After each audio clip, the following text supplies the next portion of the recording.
அனைவருக்கும் நமஸ்காரம்.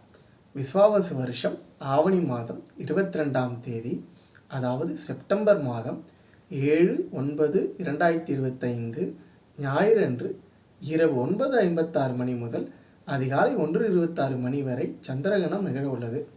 இந்த சந்திரகிரகணமானது இந்தியாவில் தெரியும். இந்த சந்திரகிரகணமானது கும்பராசியில் பூரட்டாதி நட்சத்திரத்தில் நிகழ உள்ளதால் பூரட்டாதி, சதயம், உத்திரட்டாதி, திருவாதிரை, புனர்பூசம், விசாகம் ஆகிய நட்சத்திரக்காரர்கள் தோஷமுள்ள நட்சத்திரக்காரர்கள் ஆவார்கள். இவர்கள் மறுநாள் திங்களன்று கோவிலுக்கு சென்று தங்களது பெயரில் அர்ச்சனை செய்து கொள்வது மிகவும் நல்லது. கர்ப்பிணி பெண்கள் ஞாயிறன்று இரவு 7 மணிக்குள்ளாக உணவறிந்து விட்டு உறங்க செல்வது மிகவும் நல்லது. இந்த கிரகண நேரத்தில் பூஜைகளை செய்வதன் மூலமும் மந்திரங்களை ஜெபிப்பதன் மூலமும் அதிக பயனடையலாம். நன்றி.